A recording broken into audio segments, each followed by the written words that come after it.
Welcome to County Report This Week. I'm Sonia Burke. Thank you for joining us. Coming up in the next half hour, parents testify in front of the Board of Education about school start times. And county officials announce the opening of the Thinkstitute. But we begin with new legislation introduced by the county executive that would aid the police department when it comes to combating human trafficking. At a recent news briefing, council members and law enforcement officials stood by Mr. Leggett's side as he laid out the details. Susan Kennedy reports. The nature of human trafficking keeps changing, and we must adopt our laws to keep abreast of all of those many changes. The need to protect the lives of innocent women forced into prostitution and to punish those who would destroy the lives of those women. This new legislation will require body works operators to apply for licenses and undergo criminal background checks. The second bill allows the county to revoke occupancy permits of unlicensed body works establishments. This is certainly a great day for Montgomery County when it comes to putting a clear message out that we will not tolerate prostitution venues here in Montgomery County, but also that we're taking a serious stand when it comes to the victimization of women and sometimes boys that are caught up in these unfortunate situations. The bills come just 6 months after the creation of the county's Human Trafficking Task Force. Last year, police shut down 16 body works establishments in Montgomery County. As this illegal industry flourishes in our area, I'm Sergeant Penrod with the Montgomery County Bison Intelligence. Officials say this law will be key in the fight to shut these businesses down. It allows inspection. It holds the owner of the body works accountable, and that's what's important because the employees have always been held accountable. But now the owners will, one, not only be identified through the application process because that wasn't always possible, but two, they're accountable for all the actions that occur in their establishment. The measures are expected to be on the desks of council members within the next week. If the bills pass, Montgomery will join Prince George's and the district in having laws in place to combat this growing problem. In Rockville, I'm Susan Kennedy for County Report This Week. Heroin-related deaths are on the rise around the state and here in Montgomery County, but there is help and hope for those struggling with this addiction. I was shooting 5 or 6, 7 times a day. Every day's different, of course. Meet Ronnie, a Silver Spring resident who's now in recovery at the Avery Road Treatment Center. Well, I ended up here because I had a problem with addiction. I used heroin, and it ruined my life. In fact, he's lucky to be alive. Like many heroin-addicted patients, he's overdosed more than once, and he knows of several heroin addicts in Montgomery County who just didn't make it. Within the past couple months, 5 people I've known have passed away. And the dangers are very real. As far as the treatment center goes, this place saved my life absolutely 100%. The sheer number of heroin-related admissions are significantly up at this 60-bed facility that is owned by Montgomery County. Kids that probably started off with pain pills from somebody's closet, and they've just progressed to heroin because it's cheaper and it's very prevalent. Most of them tend to be in their 20s that we work with. A lot of them will say you don't see an older heroin addict because they don't make it that long. To say that we're going to have 3 times as many heroin-related deaths this year as we did 3 years ago is horrific. If we had 30 young people gunned down in the course of a year, we'd be up in arms. Ronnie said he's speaking out because he wants to help other addicts get help. Staffers say talking about the heroin epidemic is the first step. The word needs to get out that this is definitely an epidemic, and the treatment is available. They can come here and get help without judgment. People are going to care about how they're doing, check in on them. People need to know what their treatment options are. I now attend YAP, Young Adults Alternative Program, across the street. It's an IOP, intensive outpatient program, and it's kept me clean. This is what I need to do, because I want to have a future. You can expect to hear more about the heroin epidemic in the coming weeks as Maryland Governor Larry Hogan has said he'll declare a state of emergency to address this growing issue. Montgomery County Executive Ike Leggett joined the efforts of Catholic Charities in asking for volunteer lawyers to assist children fleeing violence in Central America. Lorna Virgili reports. It was a call to the county's legal community. Executive Ike Leggett asked for attorneys to do pro bono work to assist unaccompanied immigrant children arriving in the region. That these are minors, that we cannot turn them away. We are going to do in Montgomery County what is compassionate, what is right, what is moral, what is ethical, and I am going to continue to do that in Montgomery County. Catholic Charities Immigration Legal Service Pro Bono program is seeking lawyers who are willing to help in 85 cases they currently have where the minor still doesn't have legal representation. We desperately need volunteer pro bono attorneys. So if you're here to listen to as part of our workshop today, please think and consider being part of that group. And secondly, these young people who come are in desperate situations. It's really a tough situation for them to come here. They don't often even want to be here from one perspective, but they've left their country because of all kinds of social problems at home. Legal pro bono help in making sure that they can navigate the process and get to that wonderful benefit, which is a green card. More than 1,200 unaccompanied minors are currently living in Montgomery County. Immigration matters do not have the right to legal representation, so this call is to members of the Maryland Bar to help fill the gap in immigration court. In particular, I want to send a message to the Latino community, to the attorneys who are bilingual and bicultural. We need you desperate, for the Latino community is so essential that now we speak out. Interested attorneys can sign up to volunteer by sending an email to probono@catholiccharities.dc.org. In Rockville, for County Report This Week, I'm Lorna Virgili. There was a record turnout for the 35th annual Women's Legislative Briefing recently held in Rockville. MyMC Media's Alini Barros joins us with more. It was a day to talk about equal pay, domestic violence, human trafficking, and paid sick leave at the 35th annual Women's Legislative Briefing at the Universities of Shady Grove. Montgomery County is a place that lifts women up. This is a conference that really motivates and stimulates. We deal with issues that are relevant and important for the women of today. Hundreds of women attended this all-day event to learn about issues and legislations to come up in the 2015 Maryland General Assembly. But the most talked issues of the day were equal pay and paid sick leave. We're in a country where it costs more to send your toddler to child care than it does to pay for the first year of college tuition at most public institutions. In Maryland, the cost of child care for a toddler is about $13,000 a year. And getting women to run for office could make a difference in the legislation affecting them. I'm really impressed with the quality of women that are out there learning how to lobby, learning how to advocate for our issues.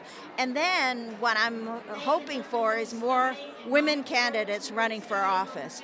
A woman's voice makes an entire difference at the table. We have more women in elected office, so we can see what's possible. You know, they're great role models for young girls.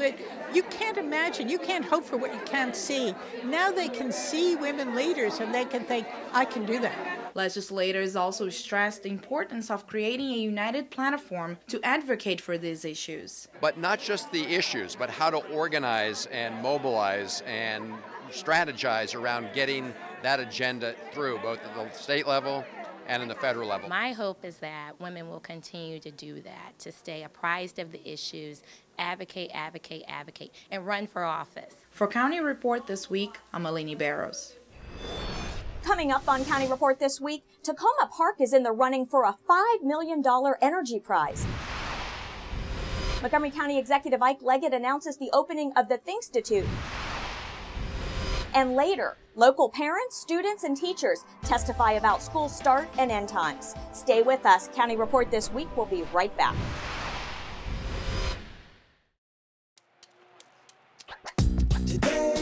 Yeah, salad on Saturday, fruit on Friday, throw a ball Thursday. Water Wednesday, touch your toes Tuesday. Let's move Monday, swap us next Sunday. 60 minutes of physical activity a day and eating well can help get your child healthy. So keep them active and eating well every day. Get ideas, get involved, get going at letsmove.gov. That's letsmove.gov. In Montgomery County, we have a goal to reduce waste and recycle 70% of all waste by 2020. By recycling and reducing waste, we save natural resources and make our community even better. So recycle at home, work, school, everywhere, and keep recycling going. For more information, call the Montgomery County, Maryland Division of Solid Waste Services at 311 or visit montgomerycountymd.gov/recycling. Keep it going. Recycle more now.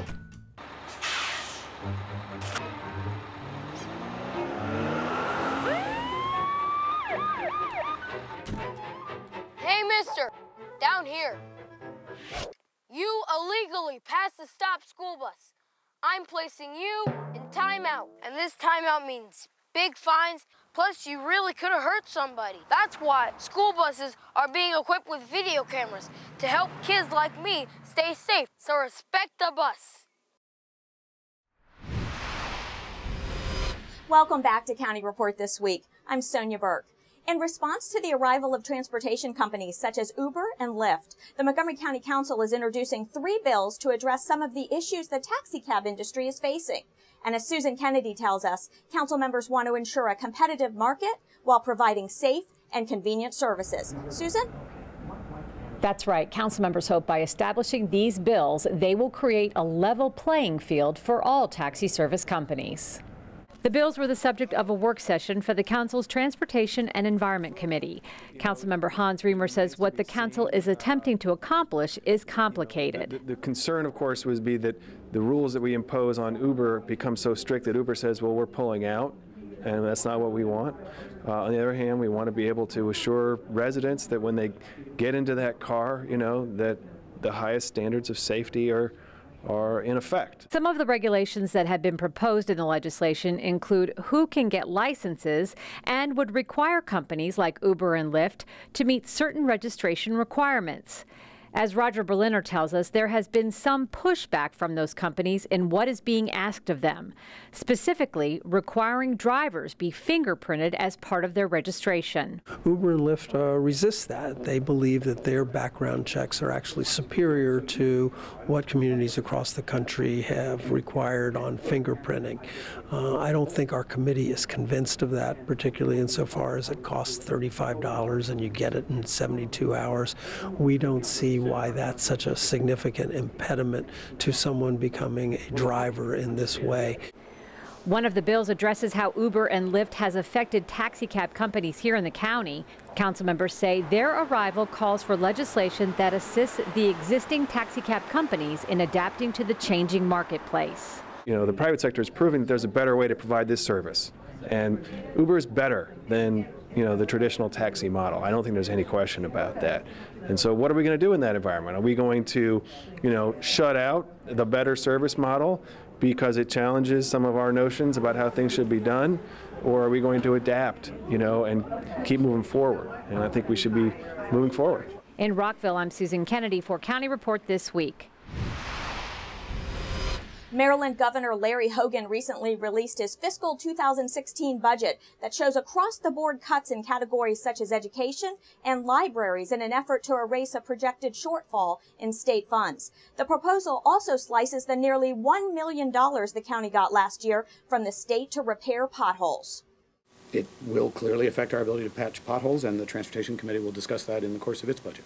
I mean, some of these things we're going to have to backfill. I anticipate, in Health and Human Services, which is my committee, I anticipate we're going to have to take a hard look at what we can afford to backfill with county dollars. And I think the message to that is that this will be a difficult year to launch new initiatives with county dollars because the state's in constrained circumstances, and we're going to have to backfill a lot of these cuts, including the GCEI cut. State Delegate Ana Sol Gutierrez is speaking out against the governor's proposed budget and its impact on education here in Montgomery County.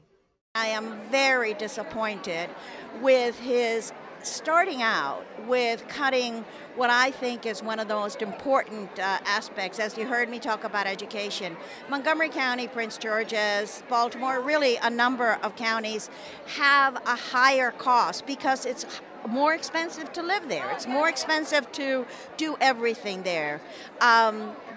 He's cut that by 50%. People are applauding that it's only 50%. What a message from him to say that the most important thing to me in the state of Maryland is that we maintain our educational quality at the highest level. The Red Brick Courthouse in Rockville is now home to the county's Thinkstitute, a living lab for the Internet of Things. County Executive Ike Leggett announced the opening of this technology laboratory that provides an unparalleled test bed for startups, established companies, and research institutions. The Internet of Things is one of the hottest trends in technology. Just as we have internet that connects people, we are now looking at ways to develop capacity and resources to develop equipment and services. The cornerstone project in the Thinkstitute is the Safe Community Alert Network, or SCALE, which seeks to test and build the county's capacity to deliver technologies to vulnerable populations. The courthouse will be a staging area for about 15 companies and the program as the county deploys new sensor technology to the Victory Court Senior Living Facility in Rockville. Tacoma Park officials recently learned that the city is one of 50 semifinalists competing for the Georgetown University Energy Prize. Leading the way in energy efficiency, Tacoma Park is the only city in Maryland to reach the semifinals, and city staff say they are confident of their chances at winning the $5 million prize. At a recent news conference, the competition's project manager explained the goal of this project and how cities can advance in the competition.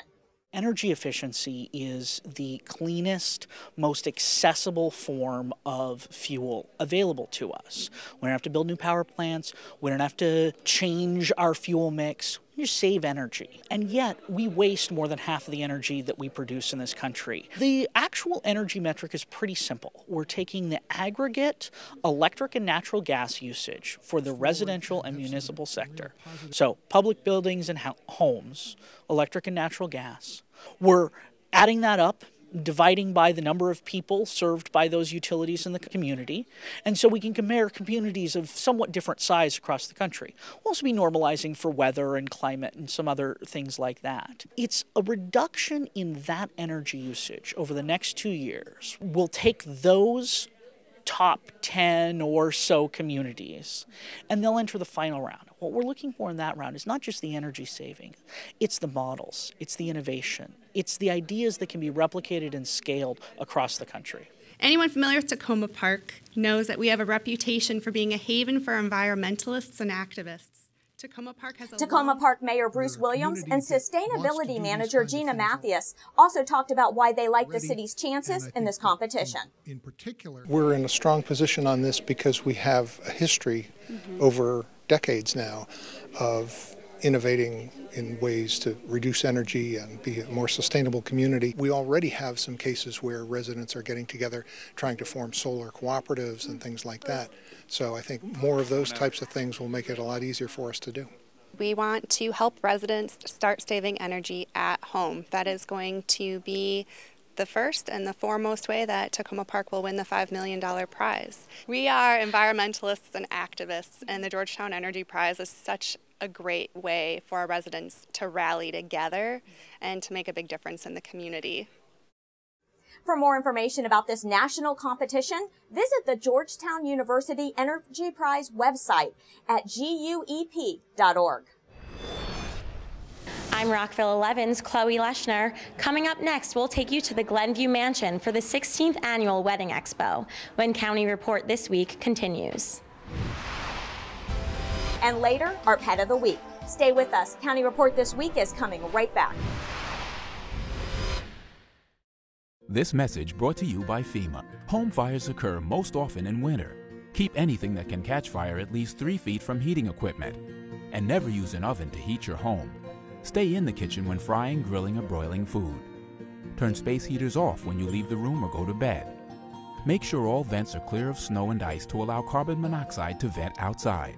Have your furnace, heating system, and chimneys serviced each year by a qualified professional. Learn more at www.usfa.fema.gov.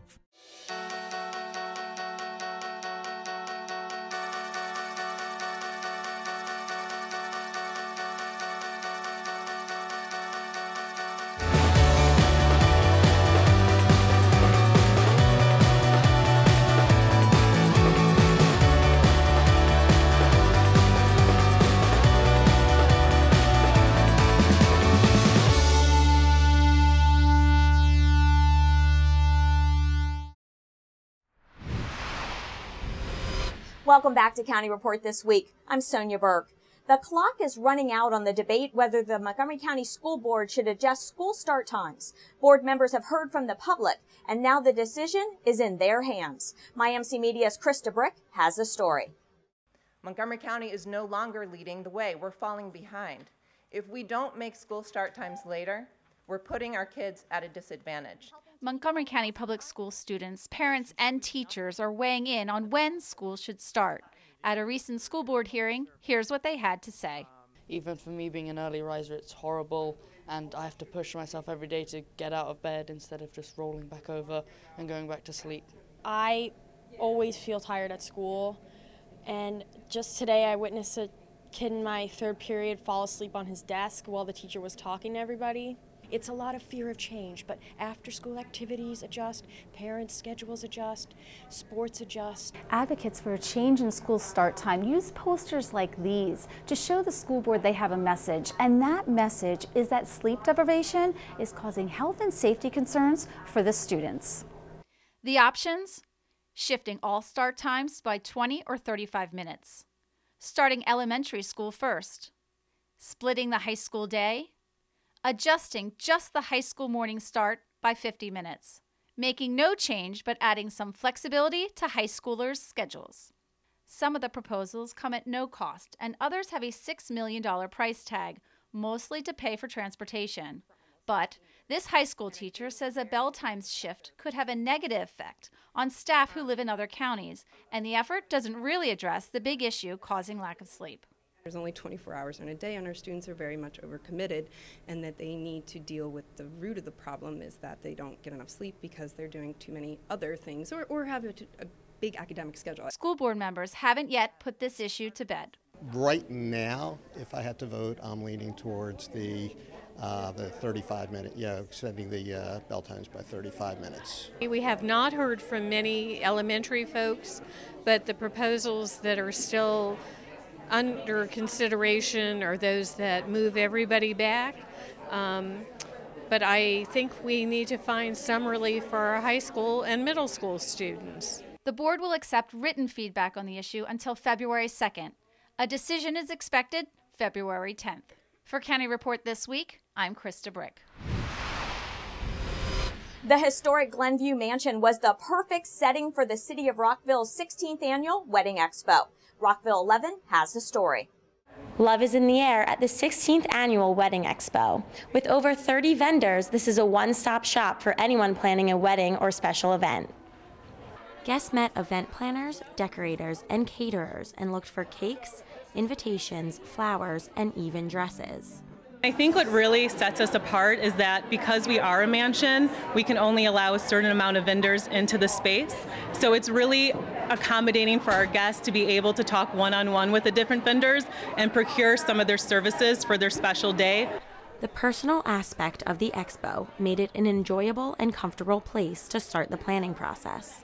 I came here because I needed ideas, and this gave me a lot of ideas, and I dragged my maid of honor, so she gets used to it.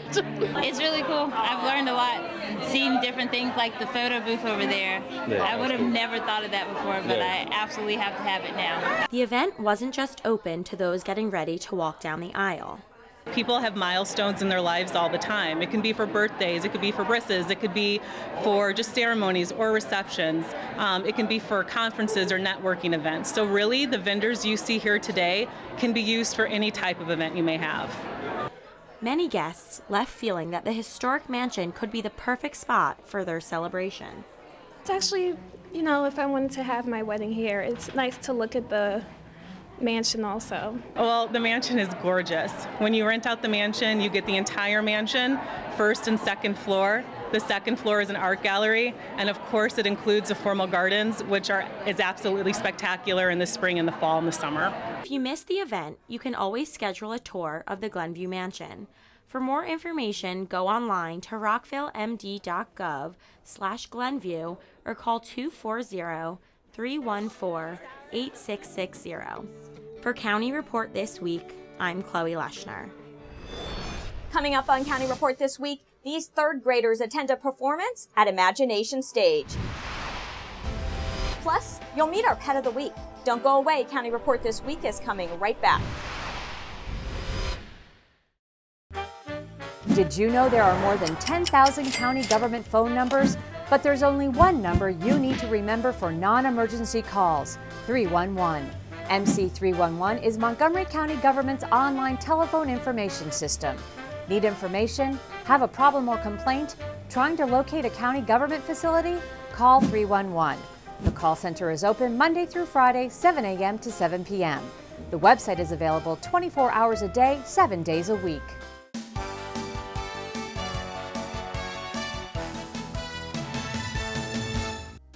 President Obama's plan for free community college has put Montgomery College in the news. MC has been featured on national and local newscasts, in the Washington Post educational blog GradePoint, and MC President Dr. Darian Pollard penned an op-ed for the Baltimore Sun. MC is a finalist for 2 awards of excellence from the American Association of Community Colleges. MC President Dr. Darian Pollard is a finalist in the Emerging Leadership category, and the college itself is a finalist for an Outstanding College Corporate Partnership. The awardees will be announced in April. MC will host 2 College Gold Maryland events to help college-bound students and their families fill out the free application for federal student aid form. Professional assistance will be provided on February 8th and the 26th. Welcome back to County Report This Week. I'm Sonia Burke. Thanks to a partnership between MCPS and Imagination Stage, more than 3,000 students have the opportunity to experience the arts. MCPS TV has this story. So we're going to pretend to be actors right now. We're going to use our bodies to show how we are feeling. Everybody stand up, up, up, up, up. Learning Through Theater is a partnership between Imagination Stage and MCPS, where students and teachers are able to learn by making connections between what they experience as an active audience in a live theater and their classrooms. This is our second year partnering with Montgomery County Public Schools. We hope that when they see 101 Dalmatians, they're able to see some of the aspects of set design that contribute to design thinking, which they're working on in their curriculum, through the maps on the stage, through the scenery. We hope they're able to understand story. Camera is ready. Oh, I do hope we have enough blankets. This collaboration offers 3,000 third-grade students from 27 MCPS Title I schools not only the opportunity to attend a free performance of 101 Dalmatians and experience live theater, but also curriculum material that allows them to expand their vision on creativity and art. It enables 3,000 students from Montgomery County Public Schools, Title I schools that otherwise wouldn't have an arts experience, to be able to have a live arts experience, and not only to have the arts experience, but to go back to school and have curriculum back it up and help them to understand how arts is not only a great experience, but it's also part of life and should be. Being brave is a feeling that lives inside you. We learn from each other in this partnership, and so we collaborate, and teachers get great resources to begin to work with students before they come, and they get to see a wonderful piece of art and go back to their classrooms and talk about it, write about it, think about the designers of how it was designed. It's just an amazing opportunity for our students. I did not know what happened to how did they do the car setting? I liked the part when they all came back together. Oh, for goodness sake. Now it's time to meet our pet of the week. Here's Kathy Stanhope from the Humane Society. Kathy? Your pet of the week this week is Boylan. He had a little bit of a hard luck story. He's just a 4-year-old neutered male, and he's looking for a home, but we got him with a broken leg. He came in as a stray with a broken leg, and he's all healed now. He's in perfect health. He does have a little bit of a limp. We don't know if he'll keep that for the rest of his life, but he gets along great. He's a nice cat, and he's looking for a home. Please learn more about Boylan and other cats like him at our website at mchumane.org, or give us a call at 240-252-2555 for more information about Boylan. With that, we close this edition of County Report This Week. Remember to like us on Facebook and to join us again at this time every week for a look at what's going on inside Montgomery County. I'm Sonia Burke. Thank you for joining us.